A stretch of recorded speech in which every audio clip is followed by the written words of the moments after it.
yang tentunya kita kenapa sih harus memperingati? Kita dibahas, kalau kita gak dibahas tentang masalah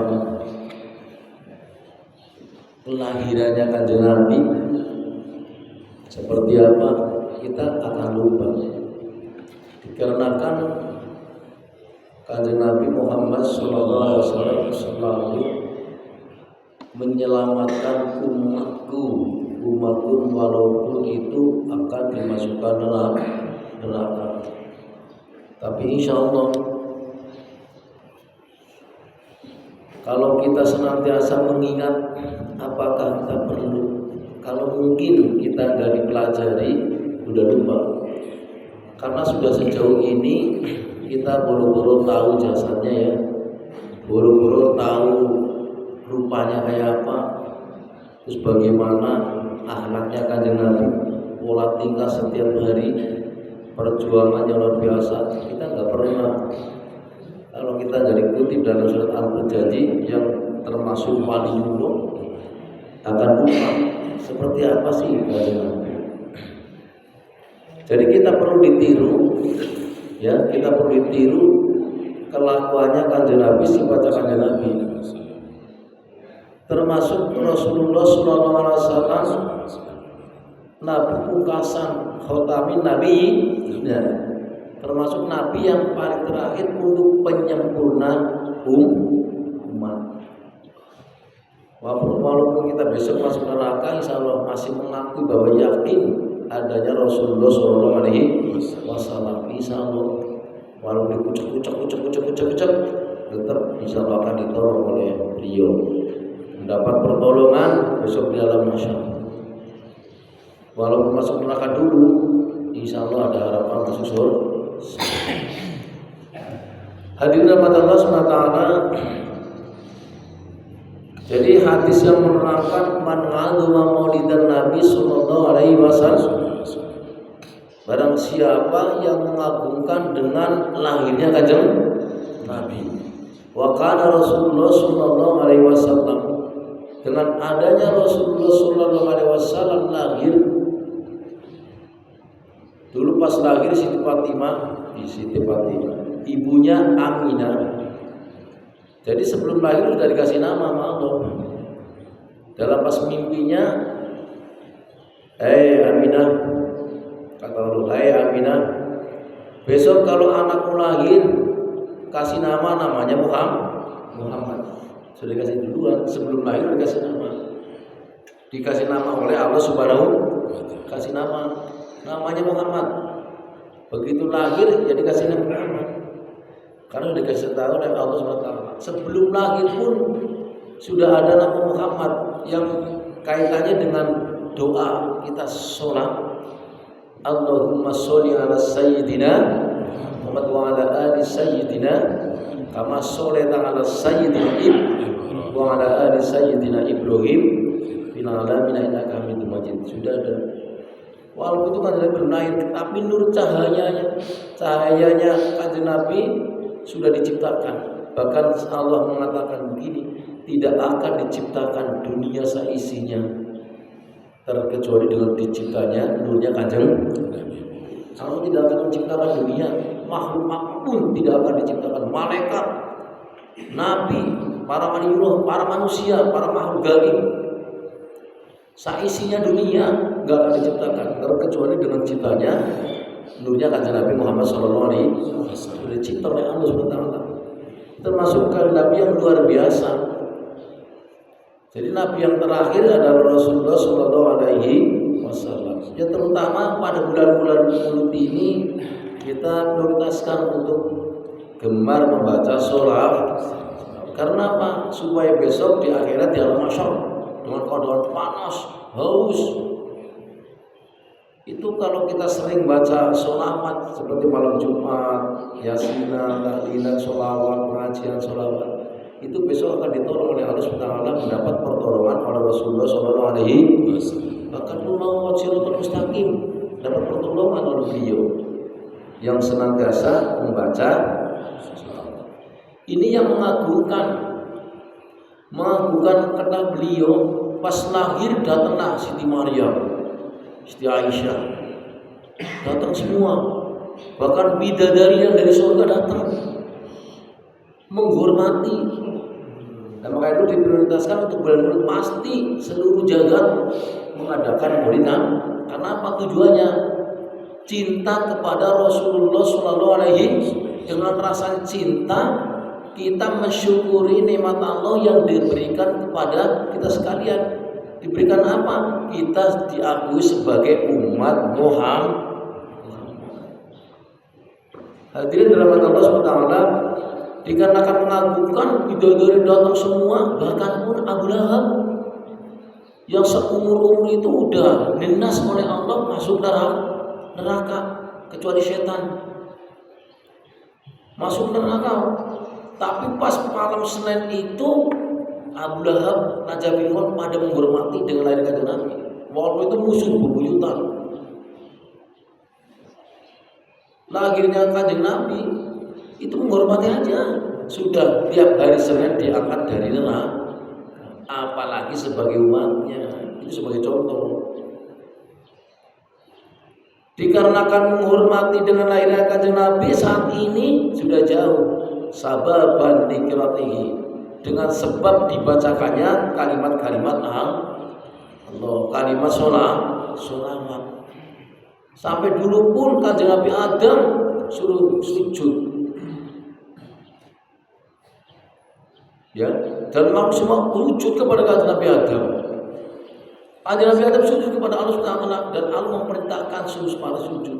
Yang nggak mau sujud adalah setan. Maka dari itu pas akhirnya kanjeng Nabi itu setan pada gelisah, bahkan termasuk menjulang tinggi patung-patung robohan. Itu yang termasuk musuh-musuhnya kanjeng Nabi. Bisa setan bingung. Ini ada satu manusia yang lahir terakhir akan menyelamatkan di dunia, maka musuh kita. Tapi dengan rindunya semua makhluk, manusia, hewan, apalagi hewan laut, mendengarkan kanjeng Nabi lagi di kandungan ibunya Siti Aminah, itu hewan laut pada girang, pada senang, bahagia akan lahir satu manusia yang terus penyelamat umat. Senang banget.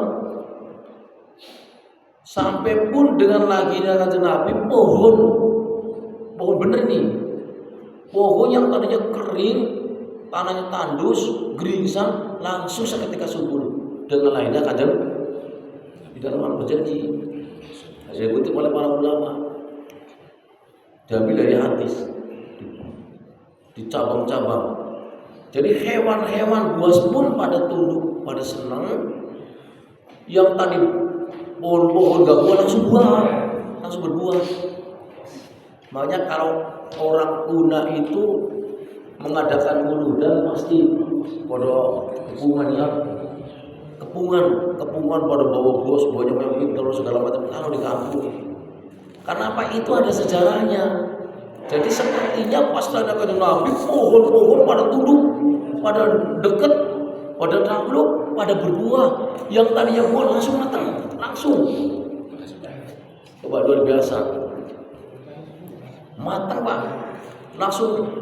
langsung apa namanya bisa dimakan. Hewan-hewan pada tunduk semuanya, pada gemar dengan lahirnya kanjeng Nabi.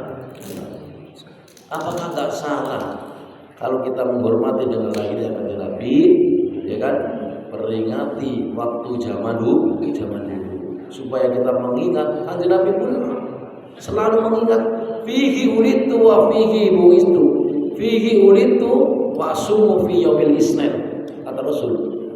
Aku juga menghormati, memperingati, mengingat waktu lahir saya.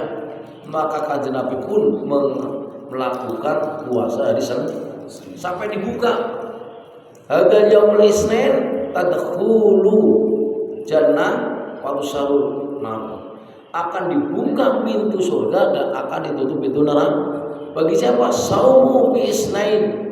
Puasa pada hari Senin. Maka itu disunatkan, puasa hari Senin disunatkan. Senin disambung dengan Kamis. Karena Kanjeng Nabi pun puasa pas hari kelahiran. Apakah kita salah kalau pas lahir hari Jumat kita puasa? Kamis, Jumat, Sabtu. Lahirnya hari Senin, pas hari Senin. Lahirnya hari Rabu, Senin, Selasa, Rabu, Kamis, Selasa, Rabu, Kamis. Nggak salah kita kalau seandainya memperingati lahiran kita puasa, nggak salah. Itu adalah istimewa luar biasa. Maka itu ibu-ibu nih, kalau anak lagi punya cita-cita pasti dibantu dengan ibu puasa Pak. Saya nggak bohong. Istri sudah memperhatikan. Pas lagi anak cita-cita kuliah, bahkan mau tes supaya mendapat nilai yang tertinggi, ya kan? Itu dipuasai Pak. Ujian dipuasai, ibu ini ibu. Doanya ibu luar biasa, dipuasai. Dia lahirnya hari apa? Seandainya bukan tahu. Lahirnya hari Kamis puasai. Itu hari Kamis, bahkan mau ujian Kamis. Selama ujian 7 hari puasai. Insya Allah Pak. Saya nggak bohong. Ini Allah Maha tahu. Karena apa? Ada dasarnya Kanjeng Nabi pun melaksanakan puasa hari Senin. Hadirin rahmat Allah SWT. Ini di surat Al-Janji luar biasa. Dulu memang zaman jahiliyah. Zaman jahiliyah itu zaman-zaman yang perlu merubah. Jadi yang tadinya hukum-hukum benar dirubah oleh beliau supaya diarahkan ke yang lain. Itu zaman jahiliyah. Maka lahirnya Kanjeng Nabi dikatakan lahirnya terang beneran, ya termasuk yang kaitannya dengan agama Islam yang penyempurna atau penyelamat umat. Hadirin Allah Subhanahu wa taala. Seperti itu lahirnya Kanjeng Nabi Muhammad sallallahu alaihi wasallam.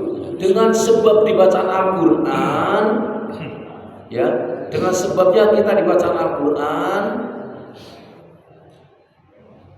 la yakhruju minad dunya illa bil iman, meninggal dari dunia illa bil iman, kecuali bawa iman.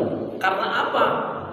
Yakin kita, ya, iman kita, Islam kita yakin bahwa lahirnya Kanjeng Nabi membawa barokah, membawa syafaat, membawa penyelamat umat.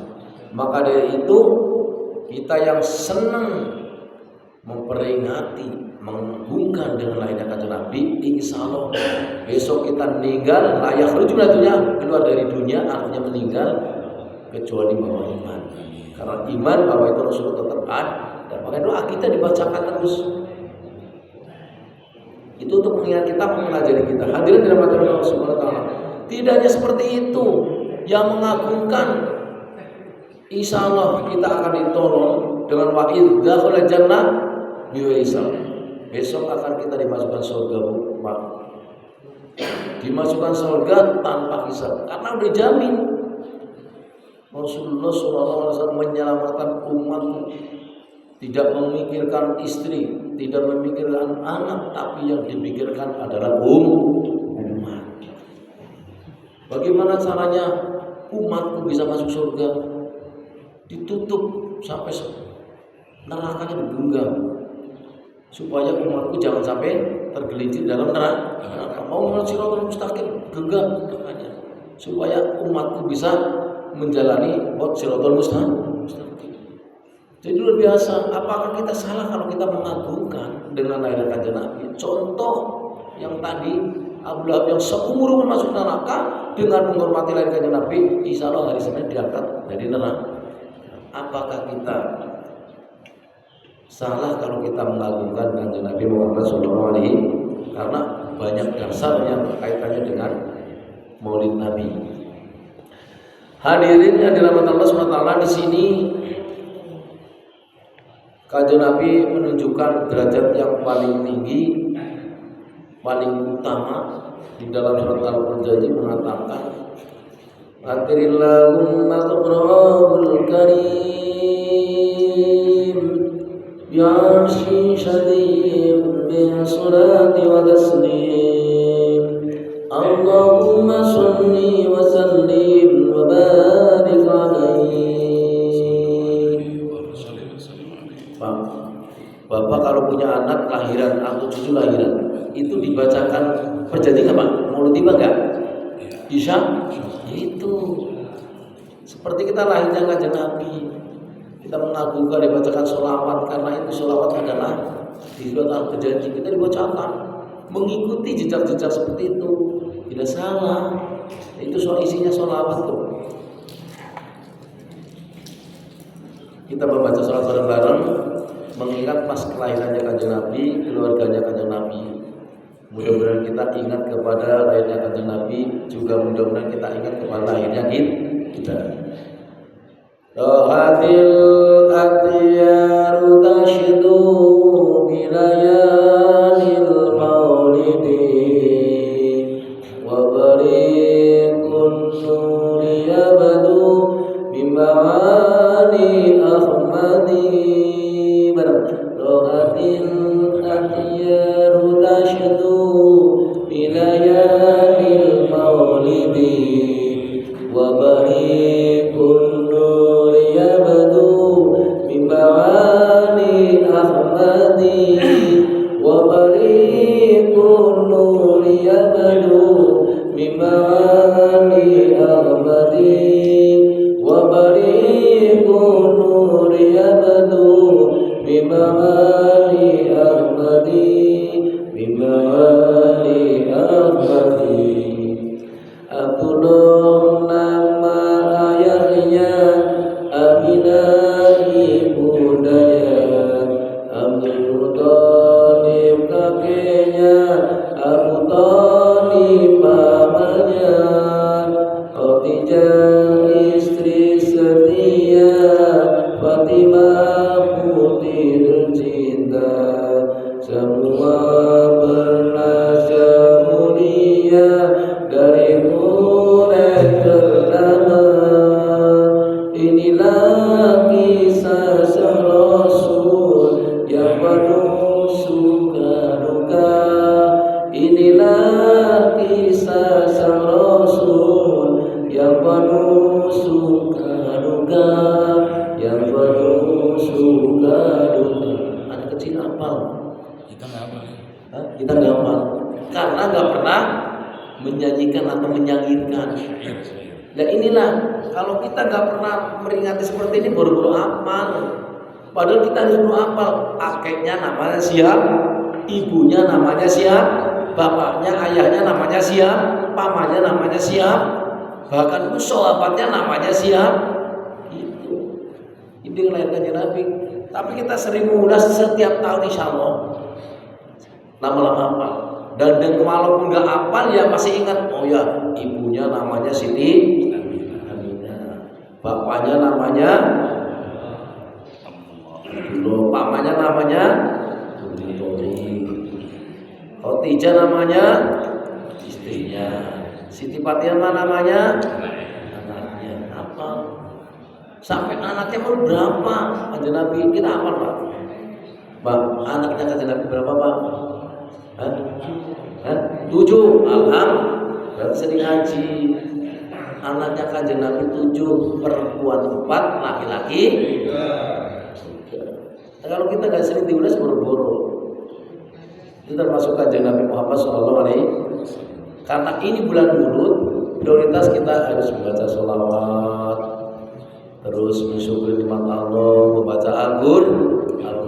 Karena ditanya, bagaimana sih akhlaknya kanjeng Nabi? Ya kan? Ditanya Siti Khadijah sama akhlaknya kanjeng Nabi di dalam Al-Quran. Di dalam Al-Quran itu isinya akhlaknya kanjeng, sampai kanjeng Nabi pun luar biasa.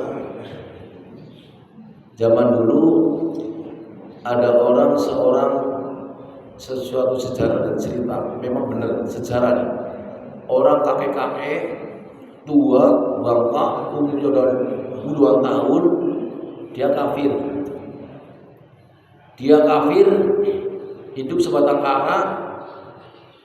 Dia pun suka mencaci maki. Tidak hanya mencaci maki kepada Rasulullah, Rasul kafir, Rasul pensihir, gitu.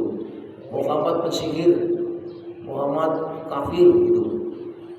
Muhammad penjahat, segala macam disiarkan di depan masjid. Itu kakek-kakek. Kalau kita dicaci maki seperti itu, marah nggak? marah.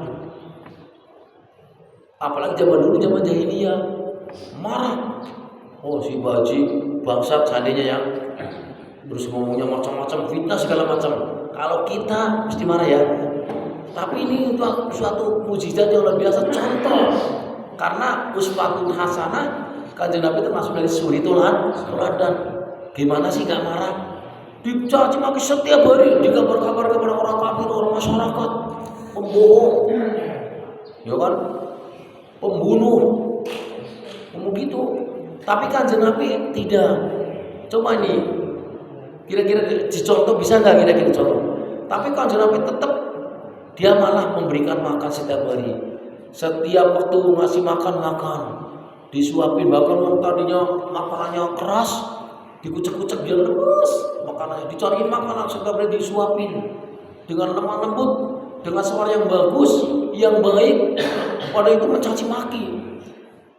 Orang kakek-kakek mencaci maki yang Nabi, mengabarkan yang jelek-jelek, fitnah segala macam, tetap Kanjeng Nabi berbuat baik. Setiap waktu ke situ ngasih makan, walaupun beliau sendiri tidak makan demi orang tua, itu orang kafir. Maka di situ ada mengatakan Muhammadur Rasulullah sallallahu alaihi wasallam kufar. Kanjeng Nabi itu bukan keras tapi tegas terhadap orang kafir. Artinya bukan memusuhi, tapi berbuat baik dengan tegas. Caranya begitu. Dengan perilaku Kanjeng Nabi yang mencaci maki itu dikasih makan, disuapi setiap hari. Setiap hari seumur-umur itu orang kakek. Nah, setelah itu Rasulullah SAW wafat, meninggal. Pas meninggal itu terus yang nyuapin kakek-kakek itu sahabat Abu Bakar. Bertanya si kakek itu yang tiap hari disuruh nyuapin, itu yang biasanya saya caci maki mana sih? Ini kok beda cara nyuapinnya, agak kasar, agak keras, kata-katanya lain. Masa sih ini saya yang tiap hari nyuapin? Enggak, beda. Ini kok beda banget, kenapa? Biasanya lembut, ramah tamah, baik, sekarang agak kasar. Kemana ini orangnya? Apa ini bukan ini orangnya? Dites, tapi tetap orang kakek itu paham dengan perilaku Kanjeng Nabi, paham. Biasanya halus, ramah tamah, makanannya enak, lembut, empuk, beda. Terus beliau sahabat mengaku, ini saya sahabatnya, temennya Kanjeng. Itu namanya Muhammad. Yang bapak, yang kakek disuapin itu namanya Muhammad yang setiap hari nyuapin. Nah terus orangnya kemana? Sudah gak ada kemana? Sudah meninggal. Cariin, udah meninggal. Ini saya sahabatnya. Setelah meninggal baru sadar bahwa saya setiap hari dikasih makan sama Kanjeng Nabi Muhammad, sekarang beda. Seketika dengan perilaku Kanjeng Nabi sebaik itu, langsung kakek-kakek itu undang sahabat, setelah saya disuapi merinding dengan lemah lembut, udah saya caci maki, saya bilang dikabarkan di mana-mana ada fitnah, tetap Kanjeng Nabi berbuat baik kepada kakek itu. Maka dari itu kita juga seperti itu, menghormati kepada orang tua, contoh Kanjeng Nabi. Setelah itu coba saya kepengen masuk Islam, langsung di situ syahadat sama Abu Bakar. Syahadat seketika masuk dengan perilaku Kanjeng Nabi yang tadi mencaci maki kafir, langsung masuk Islam. Setelah Kanjeng Nabi tidak. Terus bersyahadat asyhadu an la ilaha illallah wa asyhadu anna Muhammadar Rasul. Saya bersaksi tiada dua selain Allah dan Muhammad Rasulullah itu adalah utusan Allah. Syahadat. Setelah syahadat meninggal. Mendingan kita jelek baiknya terakhir khotimah daripada kita baik akhirnya suul khotimah. Mau meninggal berbuat jelek, yang tadinya preman jadi kiai, yang daripada kiai menjadi preman, mau meninggal jadi preman dulu. Mendingan preman mau akhir hayat menjadi orang soleh. Seperti itu. tadinya orang kafir, keras. Begitu meninggal husnul khotim. Itu sebagai contoh perilaku kanjeng Nabi Muhammad sallallahu alaihi wasallam. Hadirin rahmat Allah Subhanahu wa taala. Di sini mencontohkan untuk kita sekalian bahwa Rasulullah sallallahu alaihi wasallam dalam surat Al-Hujjati ngatirillahumma kubrul karim, dengan sarenya kanjeng Nabi, bobonya kanjeng Nabi. Ya. Ngatirillahumma kubrul karim, ya Allah, dengan bobonya kanjeng Nabi yang makamnya mulia luar biasa dalam saat ini di kota Madinah. Sudah pernah ke sana, Pak? Belum. Yang sudah pernah ke sana siapa? Oh, Pak Haji. Nah, saya cerita, sama-sama dari sana. Itu dikatakan itu ada rodol, ya, rodol jannah, termasuk taman-taman surganya Allah, ya. Taman surganya Allah di situ ada makamnya kanjeng Nabi di bawah kubah masjid. Ada ninggalnya kanjeng Nabi di masjid Madinah, ya. Lahir di kota Mekah, meninggal di kota Madinah. Kubah. Terus itu ada makamnya kanjeng Nabi. Apa benar di mana berjanji seperti itu? Ngatirillahumma qabrahul karim, termasuk kuburnya kanjeng Nabi, pesarannya kanjeng Nabi, sedanya kanjeng Nabi, termasuk makam yang paling mulia di masjid Ka'bah, Kubah. Di situ ada mimbar, ya, namanya rodol. Ini di situ ada karpet biru. Ya, Pak. Karpet biru adalah cara di sana umumnya gini. Besok kalau Bapak pergi ke Madinah, rodol itu nyari karpet yang biru. Itu mustajab banget, paling depan dekat mimbar khotbah kanjeng Nabi. Terus bawahnya ada hijau, ada kuning, ada merah. Itu nyari apa? Ini namanya sajadah apa ini karpet yang biru di dekat di makam. Ini makamnya seandainya ya. Contoh. Terus itu ada mimbar kayak gini namanya bab khotbah, sebelah sini. Nah ini menghadap ke sana, menghadap ke khotbah. Makamnya di sini. Ini ada karpet biru, ya Pak, hijau, kuning, coklat, merah. Cari yang biru. Itu mustajab di situ. Doa di situ. Tidak ada tempat yang paling mustajab kecuali dengan makamnya akan dekat di makamnya ada. Di situ, ya. Ngatirillahumma qabrul karim bi'arfin syadiyyin min sholati watas, dengan baunya makamnya kanjeng Nabi, tidak hanya di makamnya, di luar makamnya itu baunya luar biasa. Itu Allah yang memberikan bau wangi, serba wangi. Dalam kitab Al-Hujjah seperti itu. Baunya wanginya luar biasa dengan kehendak Allah Subhanahu. Itu di luar udah baunya wangi, apalagi dalam. Lah seperti umatnya bagaimana ini referensinya? Kita contoh, Bapak kalau ziarah bawa minyak wangi, air putih yang dingin, kasih bunga, karena makamnya kanjeng Nabi isinya wanginya luar biasa. Ya, cuma mencontohkan kanjeng Nabi. Jadi ziarah kita membawa air putih, minyak wangi, atau air wangi, atau bunga. Untuk apa? Itu ada sunatnya. Barang siapa yang menaburkan bunga masih segar di dalam makam beliau, atau di makam orang tua, atau di makam syekh, atau di makam anaknya, itu bunga itu akan bertasbih. Bertasbih meminta istighfar, ampun kepada Allah Taala untuk beli. Syukur-syukur makam itu ditanami. Itu tanda-tanda salah satunya adalah orang yang husnul khotimah. Kalau ditanam pohon tumbuh, itu tanda-tanda husnul khotimah. Tanemin bunga. Maka dari itu Bapak kalau jalan jangan saya bawa bunga, bawa air dingin, almarhum baridun, terus minyak wangi. Sunnah. Karena makam yang kanjeng Nabi wanginya luar biasa. Ngabirin lagu mau keberulkan di rapi sadiyim surati wakas, dan di situ dibacakan sholawat. Maka dari makam itu sholawat adalah sholat naria. Ada saya sapa senangnya sholat naria. Ada saya sapa senangnya sholawat di bergulung. Pokoknya sholawatnya beda-beda, tergantung dulu di situ ada sejarahnya. Seandainya kayak Abu Husain, sebenarnya sholawat naria. Yang menggalangan sholawat itu bergulung. terus nanti waktu panggilan apa dalam pendalaman sholat tahiyat.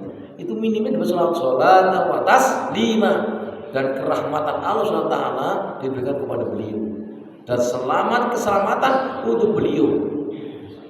Maka dari itu kita diprioritaskan kalau seandainya kita ziarah jangan lupa membaca sholat Ingarfik sadiyim min sholati wa taslim. Selamat untuk keselamatan beliau. Insyaallah. Halo ya Nabi salam alaika ya Rasul salam alaika ya Habib salam alaika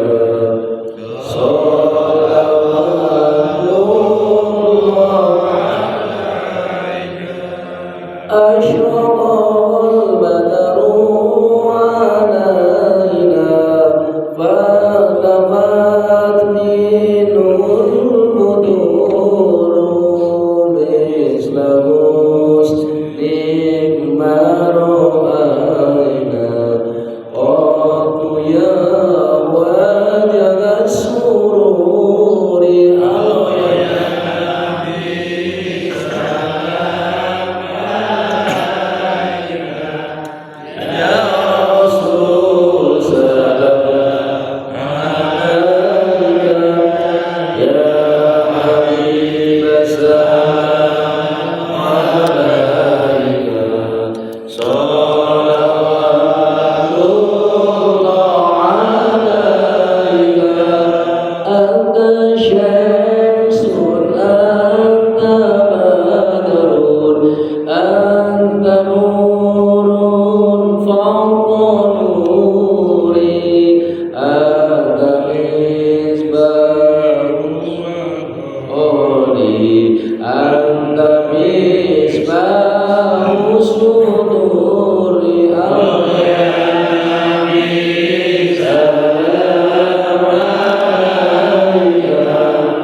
Waktu itu zaman itu masih gelap gulita, tapi dengan lahirnya kanjeng Nabi semua itu terang. Bahkan anta syamsun di atas matahari terangnya, anta badrun di atas keterangannya rembul. Jadi pas lagi itu semua pada gelap, yang di sela-selanya di lubang gua di lubang-lubang itu ya, itu dengan sinarnya kanjeng Nabi terang.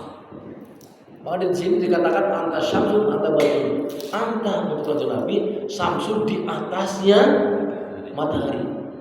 Wa anta badrun termasuk di atasnya rembulan. Fauqun nuri di atas cahayanya segala-galanya.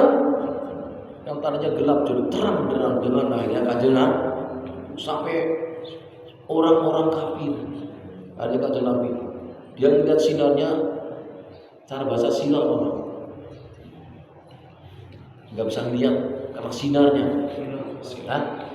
silo ya, silo. Tapi bagi kita terang benderang luar biasa cerah. Yang tadinya nggak bisa dilihat, bisa dilihat. Yang tadinya lubang kecil ikut bersinar Pak. Itu dengan lahirnya kanjeng Nabi. Maka di sini dalam perjanjian mengatakan wa baraja sallallahu alaihi wasallam wadimajatihil alam atrofiyar rasulullah sama'il aliyah mumiyam bidhalika rafa'i ila sudati wa bulan. Kanjeng Nabi lahir wadimajatihil alam begitu lahir kanjeng Nabi sudah bisa menepakkan tangannya, telapak tangannya ke bumi. Itu kanjeng Nabi lahir. Kalau kita goer ya paling gitu ya, ngek gitu. Itu kanjeng Nabi langsung menapakkan telapaknya ke tanah. Di telapakan tanah rosahu, ya, rofi'ah rosahu ila sama ila aliyah dan kepalanya menunduk ke atas, melihat ke atas dong. melihat langit yang paling tinggi. Artinya bagaimana? Setelah kanjeng Nabi keluar lahir di dunia, akan membawa derajat yang mulia, yang tinggi setinggi langit. Yang tadinya gelap gulita jadi terang benderang. Yang tadi zaman jahiliyah kebodohan jadi ke zamannya ilmiah kepintaran. Itu kan Nabi. Memang sudah dicinta oleh Allah, sudah tahu. Dengan dunia kanjeng Nabi jadi terang benderang seperti ini. Maka jadi terang umatnya mudah-mudahan mendapat keselamatan. Amin. Inilah kanjeng Nabi.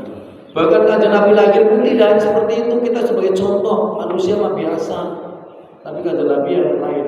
Wa wulida sallallahu alaihi wasallam nadikan maktunan maktuan surati biyatikal qudrati ilahiyah Qayyiban daginan makulatan bikulil inayati ainas.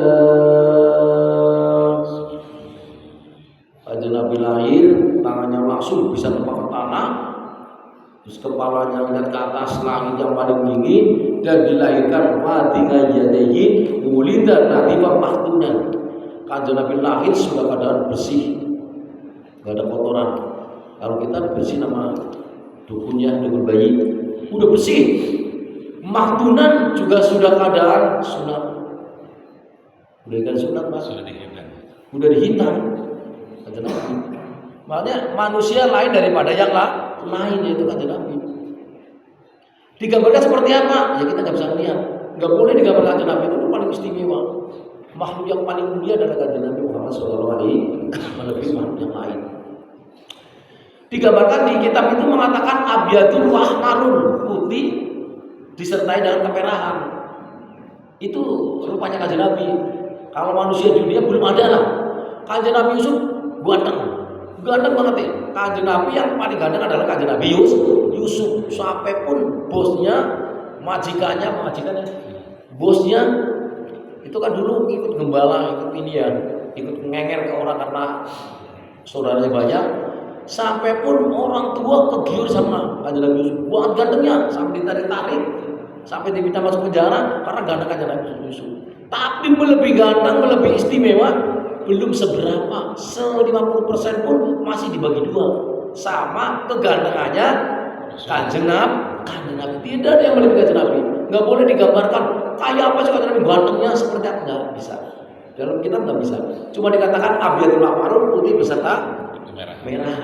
Jadi gantengnya luar biasa.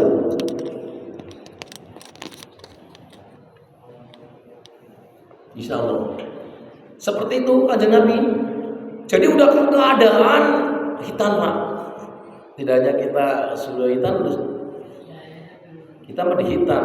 Tapi ada kalau mengatakan itu bersih, sudah hitam, terus maktungan surati sudah upak Pak, pusatnya ini nggak panjang, sudah upak, pupuknya udah sempurna, udah puput. Kalau kita kan puput biasanya 7 hari disunatkan, ya. Kullu maulatin rohinatun bingani watihi yomasabilahu. Setiap anak dilahirkan termasuk gadian. Kalau ditebus masih gadian. Caranya gimana? Yomasabilahu, ya. Tubahu yomasabilahu. Tutbahu, dipotong hewan umur 7 hari, namanya hakekain. Hakekah itu udah tebusan. Ditebus lagi dengan nama 7 hari. 7 hari. Jadi kan Nabi itu udah sempurna, tapi ada kaum lain mengatakan 7 hari dikasih nama. Dan kita belum mampu 7 hari, ya 21 hari. Belum mampu di sini kebanyakan 40 hari, nggak apa-apa, butuh persiapan, masih bisa sebelum balik. Tapi bagusnya nih, betul lagi natur, ya masa dikasih nama, terus dikait umur 7 hari. Kalau 7 hari pas upak, itu manusia biasa, upak Pak, pusernya. Maktu ngasurroti, biadil kudrati ilayah, dengan kudratnya Allah, kehendaknya Allah, kanjeng Nabi sudah pusat, sudah upak kanjeng Nabi. 5 menit lagi. Ini kanjeng Nabi. Ini contoh. Apakah manusia sama? Enggak sama, udah dikatakan seperti itu. Semua makhluk manusia sama, cuman beda. luar biasa. Thayyiban dahinan mahkulatan bikuhlil minayati aina. Thayyiban wangi Pak, Kanjeng Nabi lahir wangi. Enggak bau amis. Coba ada anak yang baunya lahir berarti insya Allah ada syafaat tersendiri. Kadang-kadang ada anak yang dia hamil dalam kandungan terus lahir ada istimewa ada. Biasanya nih orang yang hafal Quran kalau sering terjadi pas waktu hamil orang tuanya ibunya rasanya enak terus senang membaca Quran, begitu lahir anaknya hafal Quran biasa ada kelainan. Terus ada lagi yang dikandung susah banget sakit mulu, ada lain juga kadang-kadang cedera yang bilamin kadang-kadang itu dari di kandungan ada kelihatan pas waktu Siti Aminah mengandung Kanjeng Nabi luar biasa enaknya luar biasa, tidak rasa capek bengkek terus sebel ngantuk gak ada, semangat seneng banget. Nah, ini Kanjeng Nabi lahir dengan keadaan thayyiban wangi Pak, wangi banget nih sampai pun meninggal makamnya wanginya itu seperti thayyiban wanginya Kanjeng Nabi begitu lahir sampai meninggal ya wangi, makamnya pun wangi. Berarti kita disunatkan kalau ziarah bapaknya menyapa toibaginatan mahkulatan ya. Di situ rambutnya Pak hitam, ngingkel hitam, udah kayak berminyak Pak lahir Kanjeng Nabi. Jadi udah bersih kayak disisiri kayak berminyak udah ngingkel, hitam banget itu. Bikuhlil minayati aina dan bercelakan. Pak, celakan itu diam-diam, celakan itu sunat. Karena Kanjeng Nabi lahir dan keadaan sifatan ini celakan. Bagi laki-laki maupun perempuan disunatkan untuk sifatan. Tapi kalau mengatakan ibuku pakai celak, bapak-bapaknya curiga itu kemana ini? Pas setelah ngaji sama Pak Ustadz di masjid, suruh pakai celak katanya sunat. Giliran yang nggak ngaji, nggak mendengarkan, tatonya celakan. Wah bapak-bapak ini celakan nih, nggak ada banget. Ibu udah curiga. Kemana nih bapak nih, bener nggak? Oh ganteng banget, celakan segala macam, kacamata rapi banget. Ini sunat, klimis. Ibu kalau nggak tahu ngaji ya curiga, wah mana bapak ini jangan-jangan gitu, jangan-jangan nggak mau yang lain, jangan-jangan udah curiga. Padahal kalau kita ngaji, Pak disuruh Pak Ustadz katanya suruh celakan karena sunat bener. Padahal ini menjalankan sunat kebaikan, tapi yang nggak tahu ngaji curiga. Ibu juga celakan. Bapak curiga kemana nih? Padahal kalau ngaji, oh iya emang itu sunat. Saya waktu di pesantren sunatan ini Pak, celakan terus tanya Pak Mubarok. Yang bareng. Itu pakai celak setiap hari. Saya punya wardrobe-nya buat nyelakin karena sunat. Pada kadang-kadang banget di pondok masih muda-muda, pada celakan masih ada fotonya. Lah kalau Bapak sekarang celakan, kira-kira bagaimana kira-kira? Aneh. Tapi tidak apa-apa di sini kan, ya kan? Bikuhlil minayati kaina celakan. Terus hidupnya melengkung, alisnya nanggal, belara sempal, ya bener kan? Alisnya belara sempal. Makanya gini nih, menurut Primbon nih, menurut itu Jawa, kalau alisnya panjang, terus lancip-lancip kecil, itu dia tanda-tanda orang sukses. Itu dia dari alisnya. Coba nih pelajari ilmu hikmah, ilmu Primbon.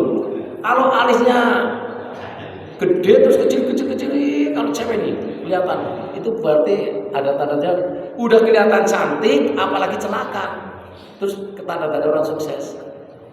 Alis itu menunjukkan hidupnya melengkung, walaupun nggak dipelengkungin dengan melengkung. Sekarang kan dipelengkung gini ya, nggak apa-apa, dipelengkungin, ya kan, dipelengkungin, kecelakaan nggak apa-apa. Lah kumisnya dipotong, sunat nih kumisnya dipotong Pak, rapi bener nih bapak ini selakan, hidupnya dipelengkungin, terus alisnya bilang sempal, terus nagar sepisan, terus kumisnya dicukur, jenggotnya dipelihara, ganteng. Melihara jenggot sunat, tapi harus bisa melihara. Kalau jenggotnya nggak banyak ya dipelihara. Kalau tebel banget ya tergantung fikihnya. Kalau bisa wudu, bisa ini dengan ketebalannya jenggot, bisa wudu basah semua ya nggak apa-apa. Tapi kalau kita wudu itu kadang-kadang ini dalamnya kulitnya di dalam jenggot nggak basah, ya hati-hati, nggak sah wudunya. tergantung niatnya. Tapi kalau kumis tetap sunatnya dikerok Pak. Dikerok. Terus bulu ketek dikerok Pak. Al-fitratu khamsun, kebersihan anak tempat dan iman. Maka dari iman adalah menjaga kebersihan. Kuku diketok. Terus bulu kemaluan jembut dijabut. Kalau perempuan dijabut, kalau laki-laki dikerok. Ini saru tapi benar sunat. Apalagi bulu ketek jabutin. Itu sunat Pak. Jembut jabutin. Terus kumis dikerok, ya kan? Kuku dipotong, itu sunat. Menjaga kebersihan sebenarnya di situ ada sarang-sarangnya najis-najis. Ya.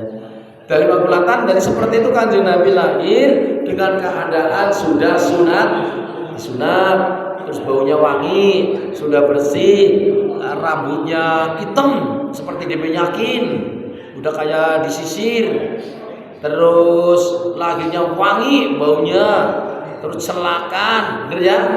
Selakan. Terus Kanjeng Nabi lahir sudah bisa menempak bumi dan melihat ke atas. Itu sejarah kisah dari Maulid Nabi Muhammad SAW. Mudah-mudahan kita selalu sebab dengan dibacaan sholawat, dibacaan Al-Quran, mudah-mudahan kita mendapat pertolongan oleh Rasulullah SAW di alam mahsyar. Amin. Jadi kita perlu diikuti karena apa? Kanjeng Nabi pun lahir tetap memperingati sendiri dengan melaksanakan puasa. Bahkan ya Abu Lahab menghormati dengan lahirnya Kanjeng Nabi hari Senin diangkat dari neraka. Kalau kita tiap Maulid Nabi bulan Maulid kita memperingati dengan lahirnya Kanjeng Nabi, mengagungkan lahirnya Kanjeng Nabi dengan rasa cinta dan bersyukur kepada Allah Taala, mudah-mudahan besok di alam barzah, di alam mahsyar mendapat pertolongan oleh Rasulullah Sallallahu Alaihi Wasallam. Tidak ada yang bisa menyafati kecuali Kanjeng Nabi Muhammad Sallallahu Alaihi Wasallam. Bahkan kita mau melewati Rasulullah Mustaqim, Kanjeng Nabi menolong kita. Bahkan masuk neraka pun Kanjeng Nabi menghalang-halangi kita akan masuk neraka karena termasuk disebut umat tidak merasa ya menjunjung tinggi keluarganya, anaknya, tapi umatnya yang dijunjungi oleh Rasulullah SAW. Hadirin yang dirahmati Allah Subhanahu Wa Taala. Jadi seperti itu kisah dan sejarah Kanjeng Nabi. Apa yang perlu kita laksanakan ditiru dengan akhlaknya Kanjeng Nabi, ya kelakuannya Kanjeng Nabi, walaupun dicaci maki, difitnah, dibilang pembohong, dibilang pencuri, dibilang sihir, dibilang apapun oleh orang-orang kafir, tetap Kanjeng Nabi berbuat baik kepada orang lain. Mau asyiddan alal kufar, termasuk tegas kepada umat orang-orang kafir, ya artinya tetap menjalankan kebaikan walaupun dicaci maki, walaupun diludahi, walaupun mau dipotong lehernya, tetap Kanjeng Nabi berbuat baik kepada sesama manusia. Sampai Abu Jahal pun dia akan membunuh Kanjeng Nabi, sampai dimasukin lubang, minta tolong, tetap ditolong. Kalau kita seperti itu, mudah-mudahan di dunia, di Indonesia, kalau memang seperti itu, insya Allah di dunia selamat. Tapi zaman sekarang namanya manusia sudah banyak ditunggangi oleh setan, udah banyak setannya daripada manusia. Aku mau masuk surga, mau masuk neraka selama-lamanya, tapi dengan catatan aku harus membawa manusia umatnya Kanjeng Nabi. Maka dari itu setan tetap menggoda sampai mati, sampai sakaratul maut tetap digoda. Karena apa? Supaya nanti aku punya teman, ya, punya kerabat, sama-sama bisa masuk neraka. Ya itu termasuknya umatnya Kanjeng. Maka dari kalau kita gak kuat imannya, iman Islamnya, bisa terjerumus dalam jurang kesengsaraan.